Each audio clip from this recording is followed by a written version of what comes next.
Hi everybody, this is my YouTube channel Stone Sizzle, and you're probably one of my Algebra 1 students, and today we're going to be talking about domain and range. And this is a video to help you prepare, study, review what we've learned in class or what we'll be learning in class. So domain and range. So we've talked about domain and range in class and what the meanings of each word is. Right now what we're going to do is I'm going to help you with a little trick. I have over here a ruler, which is really my domain and range finder. That's what I called it in class. And what we are going to do is we are scan the domain and range finder along the x-axis. So we're going to be looking for domain first. We're going to identify the lowest x and the highest x, and then we'll translate that into domain. So let's look. So here we go. We're going to scan our ruler, and we're coming across our coordinate plane, and as soon as I hit my lowest x, if you see that right there, so my lowest x, I'm just going to write lowest x appears to be -2. So -2 is my lowest x. So now my goal is to get to the highest x. So all these x's are there. They're all going, okay, here we go, here we go. We continue going across until we find, boom, this is my last x right there. We'll talk about the open circle and what that means, but it looks like the highest x is going to be +2. So how do we write that lowest x and highest x into a domain? Well, we're going to learn both interval notation and inequality notation. Let's start with inequality notation. So inequality notation, we go left to right, just like with our domain and range finder, just like we read from left to right, from lowest numbers to greatest. So we're going to start here with our lowest x. Put in a different color. The lowest x. So -2 is less than or equal to x, which is less than, then we pick our highest x, 2. Now you might ask, why are the inequalities different for each one of these? Well, let's look back at the graph. If you notice here, the circle is filled in. The dot is filled in. The point is filled in. What does that mean? That means that it's included in our domain. It's included. So that's why it's less than or equal to, because the domain can be -2. If we look over here, I'm going to move my ruler, my domain and range finder out of the way. If we look at that, this point is open. It's an open circle, which means that it's not included in my domain. It is not included in my domain. So we write it as just a less than. X is less than 2 because 2 is not in the domain. If I could evaluate this, if I were evaluating this function, I would not be able to find an output from my input of 2. Okay? Now, how does this translate to interval notation? Well, the way we do that is we use a couple different types of brackets, if you will. We have brackets and we have parentheses. Brackets are for when it's included, and parentheses is when it's not included. So if you look here, this is included. So we're going to do a bracket, -2, comma, 2. Now, since it's not included, which one are we going to use? We're going to use the parenthesis. Again, it could go like this or like that for the domain and range. This is the domain, dealing with our x values. Okay? Domain. So now, let's use our domain and range finder. And this is the tricky part, trying to turn it over. I gotta turn my ruler over. There we go. Oh, wrong way. Ha.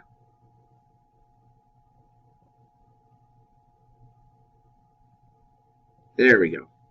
It's not perfectly level, but I think you get the idea. Now again, we start at the lowest, the bottom for our range. Now we're looking going up the y-axis like that. It's like an elevator. The y-axis is kind of pulling this domain and range finder along. So we're looking for the lowest y, lowest y, lowest y. Bam, right there. Look at that lowest y. We'll write it in red. And my lowest y appears to be, oh, it's coming out in black. My lowest y appears to be -3. So we write -3. Now the next thing I'm looking for is my highest y. So look, all these y's are taken care of in the range. They're all there. If you look, the ruler is intersecting those. The graph. Oh yeah, here we go. All the way up, all the way up. Boom. 4. Is that our highest y? Hopefully some of you are shaking your heads and say, no way, Jose. well, actually, I'm not Jose, but say no way, and we continue going up to the very tippy top there, 5. Look at that, back to that open circle. So our highest y is 5. So again, we want to write this in both inequality and interval notation for our range. So since we're talking range, we are talking which variable? If you said y, you'd be correct, and we start with our lowest value, our lowest one. So we're going to write it as -3 is less than, do you think it's just less than or less than or equal to? It's less than or equal to. It doesn't have a dot there, but it's not open. But it is a value of our range right there at the bottom. It is a value of our range, so we're going to include it, y. So -3 is less than or equal to y, all the way up to my highest. Now again, that open circle is there again. So is 5 included in my range? Should be shaking your head no. So we're going to do less than in that case. So y, -3 is less than or equal to y, and y is less than 5.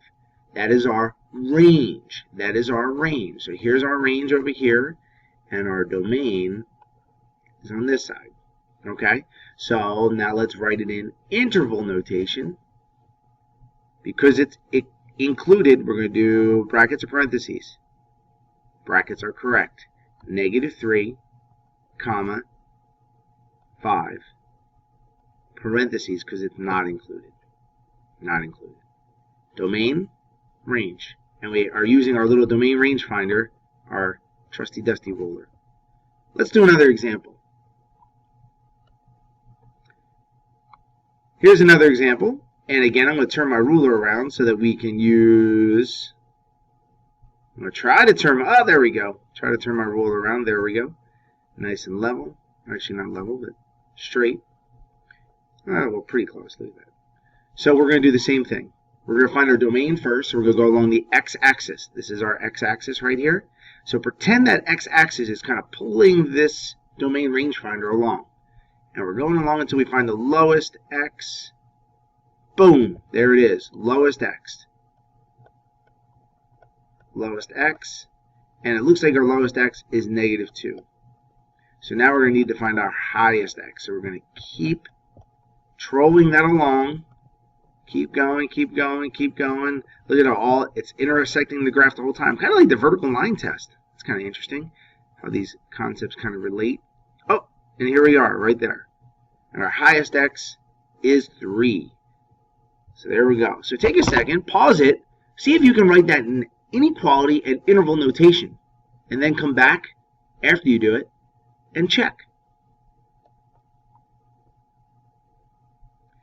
Hopefully you had an opportunity to do that. Write the domain as an inequality.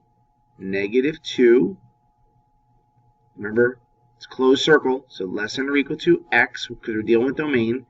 And look at this over here. Closed circle again, less than or equal to 3. I'm hoping that's what you got. Maybe you messed up on the inequalities. Learn from your mistakes that they are closed.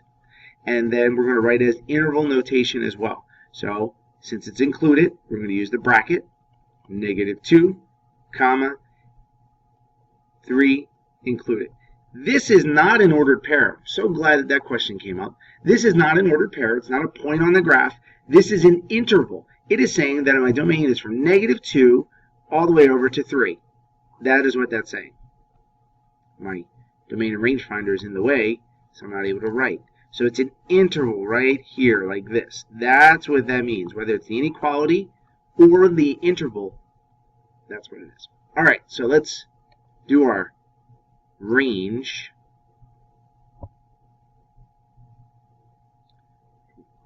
It's not turning. Oh, see, it's very touchy where I can turn it over. There we go. So again, do the same thing. Now, if you think you're confident enough to do this, by all means, pause the video, try it, and then come back and check your answer. But we're going to start here at the bottom. -5, nope. -4. Oh, look at that. My lowest y appears to be -4. And then I keep on moving, like an elevator, up. Rangefinder, domain and rangefinder. Here we go, here we go. It's intersecting the graph or crossing the graphs. That means all of them are defined there. for y, and we get, boom, all the way up to 4. Looks like it's our highest y is 4. All right? So then, again, you feel confident about this, pause it. Pause the video. Say, hey, we got this. I'm going to continue with that. So again, my lowest is -4, less than or equal to, because it's closed, y, because that's what we're talking about. We're talking about our range, and less than or equal to 4, so it's red. -4 is less than or equal to y, and y is less than or equal to 4. And it's because they're both closed circles, they're both included. And I'm hoping you already paused the video and are checking your answers to see that this would be your interval notation for range.